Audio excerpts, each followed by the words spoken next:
നാണിക്കുട്ടി, നാണിക്കുട്ടി. ആരാ അത്? ഓ, എന്താ കുഞ്ഞെ?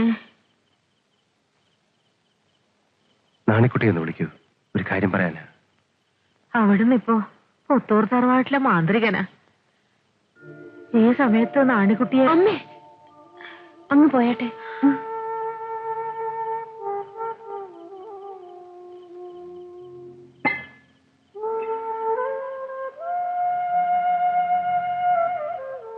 നിന്നെ ഒന്ന് കാണണമെന്ന് മോഹമുണ്ടായി.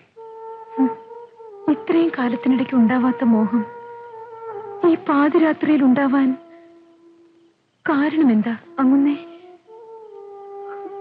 എന്നെ പുത്തൂർ തറവാട്ടിലേക്ക് വിളിച്ചുകൊണ്ട് പോകാനാണോ വന്നത്? നീ വിളക്കടച്ചിട്ടു. അങ്ങുന്നിന്റെ രോഗം എനിക്ക് മനസ്സിലായി. പക്ഷെങ്കിൽ മരുന്ന് തരാൻ എനിക്ക് വയ്യ. അങ്ങുന്ന് വേറെ ആളിനെ നോക്കിയിട്ട്. കൃഷ്ണപ്പരുന്തിനെ പേടിച്ചാണോ? കൃഷ്ണപ്പരുന്ത് ശരീരത്തിൽ കൊത്തു, ചങ്ക് വെട്ടി നുറുക്കില്ലല്ലോ. നാടറിയ എനിക്കൊരു മുണ്ട് തരാമോ? ഇവിടെ ഒരു ചരട് കെട്ടാൻ പറ്റുമോ? എങ്കിൽ ഈ ശരീരം അവിടത്തേക്ക് വിട്ടുതരാം, എന്നേക്കുമായി.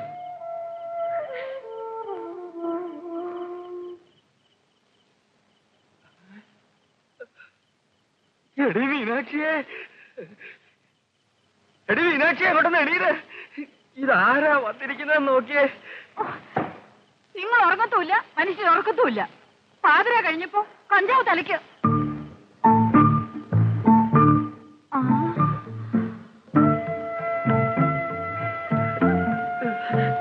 തമ്പിങ്ങനെ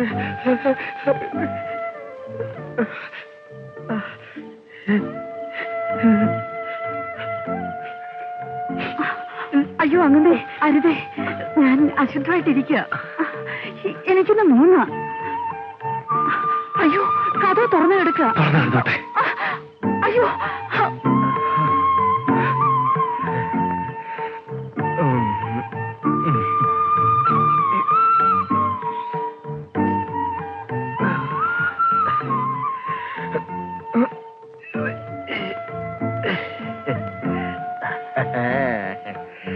എത്ര നാളത്തെ കുടിശ്ശികയാ തീർത്താട്ട തമ്പി.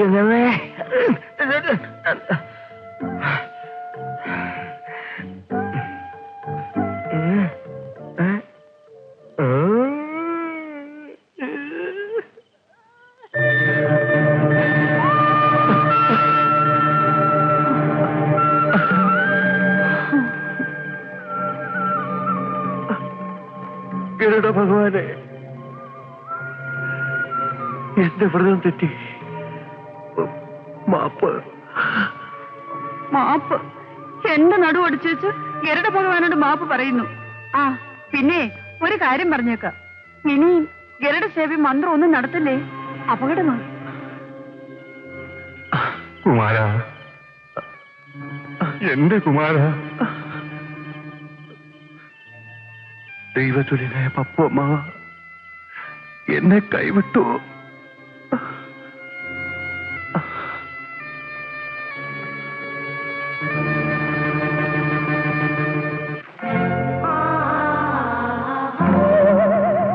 ആരാത്?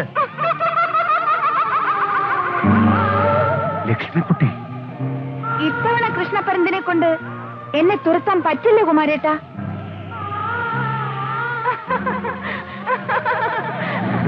കുമാരേട്ടന്റെ ബ്രഹ്മചര്യം നഷ്ടപ്പെട്ടില്ലേ? നിനക്കിപ്പോ എന്താ വേണ്ടത്? എന്നെ ഉപദ്രവിക്കണോ? ഉപദ്രവിക്കാനല്ല, കുമാരേട്ടന്റെ കൂടെ താമസിക്കാൻ വന്നതാ. പകലൊക്കെ ഞാൻ ഈ പരിസരത്ത് അദൃശ്യമായി കഴിഞ്ഞോളാം. കുമാരേട്ടനല്ലാതെ ആർക്കും എന്നെ കാണാൻ പറ്റില്ല. എന്റെ ശബ്ദവും മറ്റാരും കേൾക്കില്ല. അതിനെന്താ, തൽക്കാലം വഴിമാ. ഞാനൊന്ന് കുളിക്കട്ടെ. ആ മന്ത്രവാദിയുടെ സൂത്രം എന്നോടോ? കുളിക്കാൻ സമ്മതിക്കണമെങ്കിൽ സത്യം ചെയ്യണം. സത്യം ചെയ്യണം? ആ അതെ, മരണം വരെ എന്നെ പിരിയുകയില്ലെന്ന് 3 തവണ സത്യം ചെയ്യണം. അതുവരെ അശുദ്ധം മാറ്റാൻ ഞാൻ സമ്മതിക്കില്ല.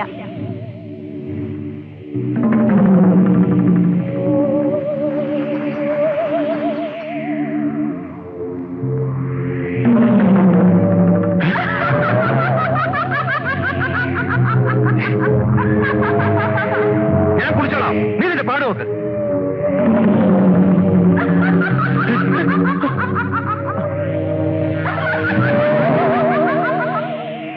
നീ പറയുമ്പോൾ ഞാൻ കേൾക്കാം. കരയ്ക്കുക.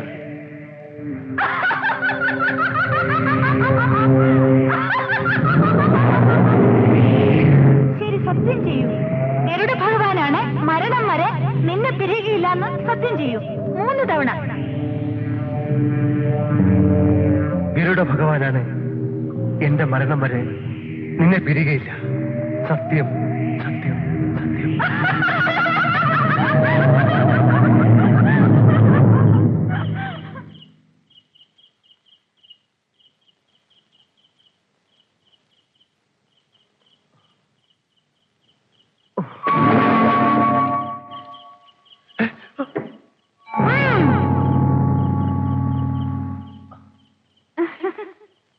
വീട്ടിൽ കയറി താമസം ആരംഭിച്ചു.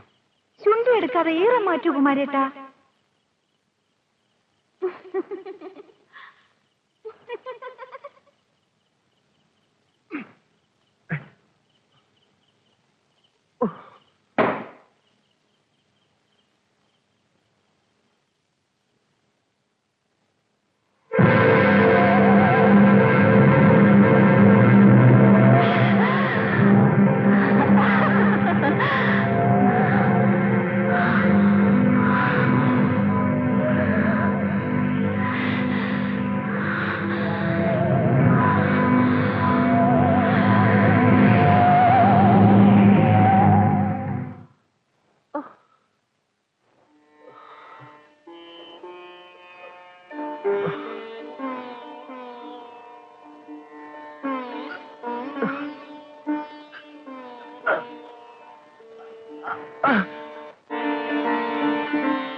ഉടപ്പറന്നോളെ,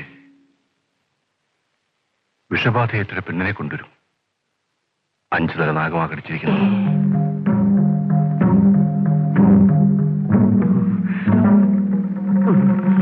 എന്റെ മോളെ,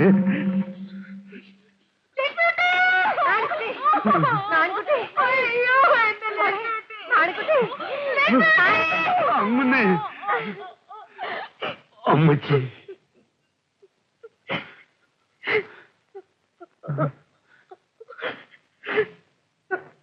രക്ഷയില്ലെന്ന് പപ്പു പറഞ്ഞു.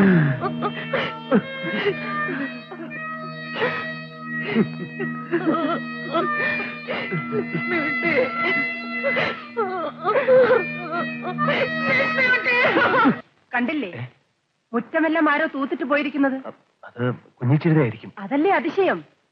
കുഞ്ഞിച്ചിരുത ഇപ്പൊ വന്നതേ ഉള്ളൂ.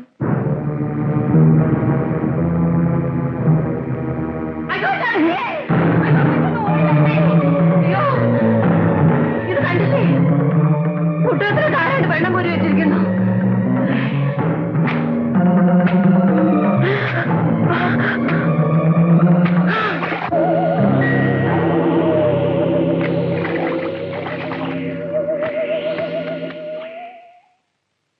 എന്തൊക്കെ അതിശയങ്ങളാ കുമാര ഇവിടെ നടക്കുന്നത്. ഈ വീട്ടിലൊരു രക്ഷസോ മറ്റോ കേറി പറ്റിയിട്ടുണ്ട്. എന്റെ പിതൃക്കളെ, എനിക്ക് ഭയമാകുന്നു. അമ്മ ഭയപ്പെടാണ്ടിരിക്കൂ, എല്ലാം നേരെയാവും.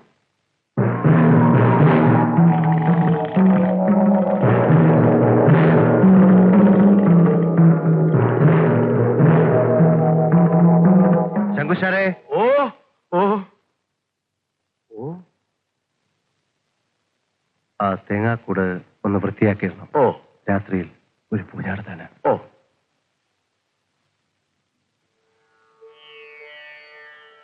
ഓം ഹ്രീം നമോ ബ്രഹ്മശ്രീരാജിതേ രാജപൂജിതേ ജയ ത്രിഭുവനശങ്കരി ലോകശങ്കരി.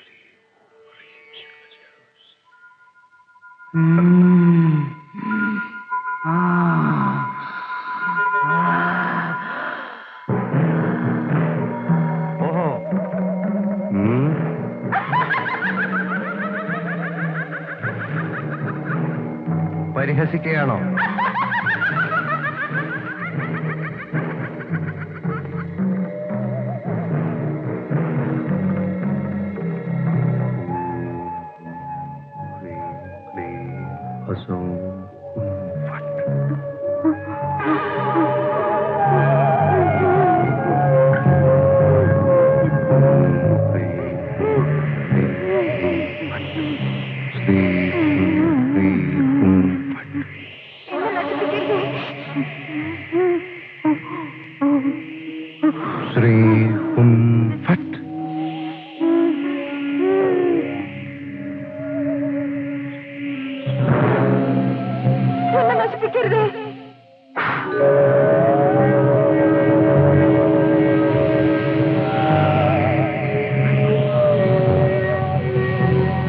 വരൂ എന്റെ കൂടെ.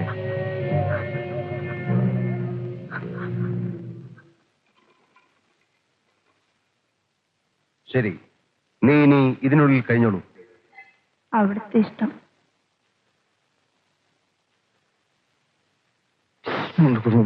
എടോ ശങ്കുശാരേ, ഞാൻ മാന്ത്രിക സ്ഥാനം വേണ്ടെന്ന് വെച്ചാൽ എന്തെന്ന് ചിന്തിക്കുക. അയ്യോ, അതെന്താങ്ങുന്നേ? കുടുംബസ്ഥനാകും. താനെന്താ ഒന്നും മിണ്ടാത്തത്? അയ്യോ, മിണ്ടാനുള്ള ശക്തി ഇല്ലേ? എനിക്ക് ബ്രഹ്മചര്യം മതിയായി. പിൻഗാമിക്ക് മന്ത്രോപദേശം കൊടുക്കാതെ താൻ ഒഴിയാൻ പറ്റുമോ അങ്ങുന്നേ? ആർക്ക് കൊടുക്കോടോ? കളിയിക്കലെ ഷെയർ ഞാൻ കൊടുക്കില്ല.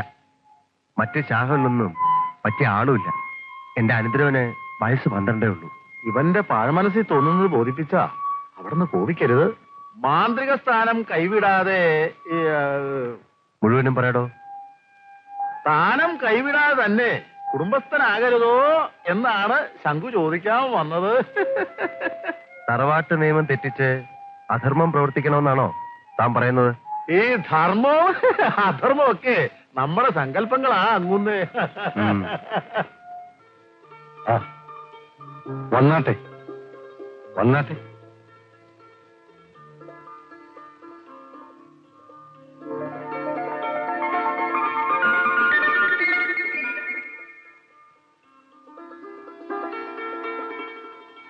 കുട്ടിയെ വിളിക്കൂ.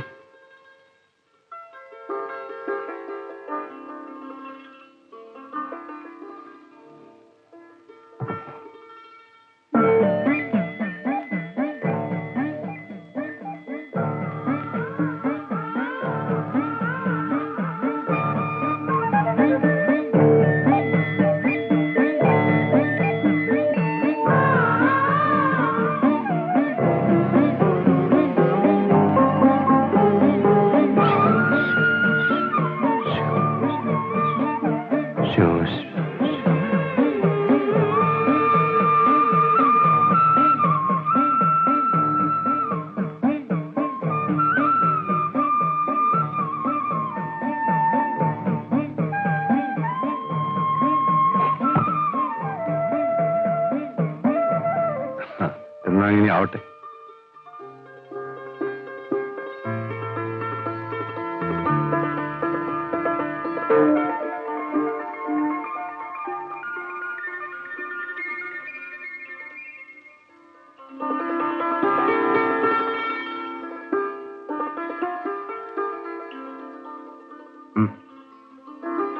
കേശവൻ നായരുടെ മകളെ താൻ കണ്ടില്ലേ?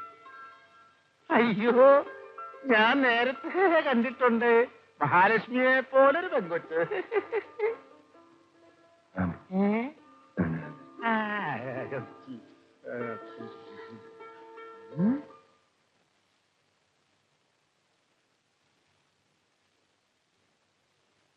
ഞാൻ എന്താ പറയേണ്ടതെന്ന് ചിന്തിക്കുക ശങ്കുശാരെ. മധുരിച്ചിട്ട് തുപ്പാനും വയ്യ, കഴിച്ചിട്ട് ഇറക്കാനും വയ്യ എന്ന് പറയുന്ന പോലെയാണ്.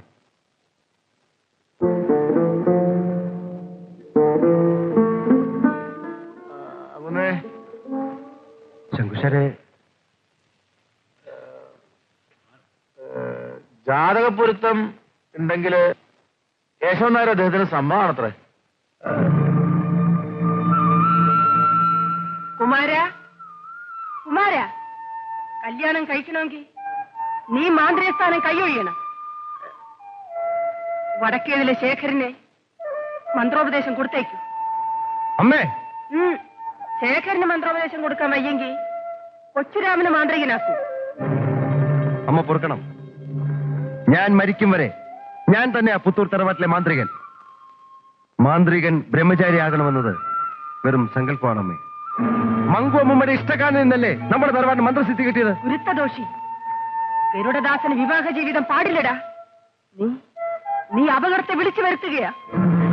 എന്റെ പിതൃക്കളെ, ഈ തറവാട് നശിക്കുന്നതിന് മുമ്പായി ഇവളെ ഒന്ന് വിളിക്കണേ.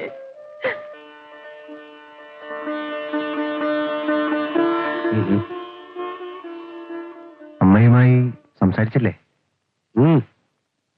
ഓ, കല്യാണം ഈ മാസത്തിൽ തന്നെ നടത്തരുതോ?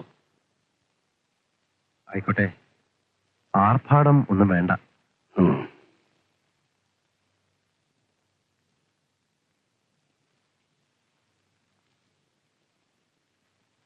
തമ്പി കുടുംബസ്ഥനാകാൻ പോവുകയാണ്. പഴയ മാതിരിയുള്ള പരോപകാരമൊന്നും ഇനി പാടില്ല.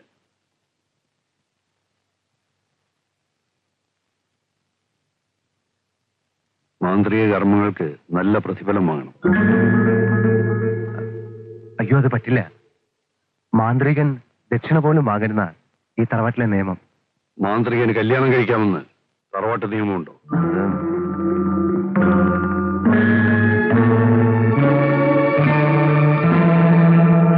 വരൂ ചേച്ചി, നമ്മുടെ തറവാട്ടിലെ അന്തചിത്രം ഇല്ലാണ്ടാക്കാൻ പിതൃക്കൾ കനിഞ്ഞെന്നാ തോന്നുന്നേ. നിങ്ങളെ എല്ലാരെയും കണ്ടപ്പോ എന്റെ ചങ്ക് നിറച്ച് സന്തോഷമായി. നമ്മൾ പിണങ്ങിയിരിക്കുന്നത് കാരണമല്ലേ തറവാടിന്റെ സുഹൃതം ക്ഷയിക്കണത്. എല്ലാം മറന്ന് ഇനിയുള്ള കാലമെങ്കിലും നമ്മൾ ഒരുമിച്ച് നിൽക്കണം. വരണം, ഇരിക്കണം. മാമക്കളെ, മോനെ. പുത്തൂർ തറവാടിന്റെ മന്ത്രസിദ്ധി നശിക്കാതിരിക്കേണ്ടത് എല്ലാവരുടെയും ആവശ്യമല്ലേ പേരമ്മേ? കണ്ടില്ലേ തറവാട്ടാചാരം തെറ്റിച്ച് കുമാരൻ കല്യാണം കഴിക്കാൻ പോണത്. മറ്റൊരാൾക്ക് മന്ത്രോപദേശം കൊടുത്തിട്ട് അവനീ കുരുത്തക്കേട് കാട്ടട്ടെ. മോനെ, അകത്തേക്ക് പോ. ശേഖരനെ മാന്ത്രികനാക്കാൻ വയ്യെങ്കിൽ വേണ്ട. കുമാരന്റെ സ്വന്തം അനന്തരവൻ കൊച്ചുരാമന് മന്ത്രോപദേശം കൊടുക്കട്ടെ. താൻ നശിച്ച തറവാടും നശിക്കണമെന്ന കുമാരന്റെ മനസ്സിലിരിപ്പ്. വഴക്കുണ്ടാക്കി മന്ത്രസിദ്ധി കൈക്കലാക്കാൻ പറ്റുമോ? അമ്മായി ഉപദേശിച്ചാൽ അവൻ കേൾക്കും. അങ്ങനെയാണ് ഞാനും നനച്ചിരുന്നത്. പക്ഷേ എന്താ മഹേശ്വരി, ഇന്നലെ ഞാൻ തറവാട്ടിൽ പോയിരുന്നു. എന്റെയും ചേച്ചിയുടെയും കണ്ണീര് കണ്ടിട്ടും അവന്റെ മനസ്സലിഞ്ഞില്ല.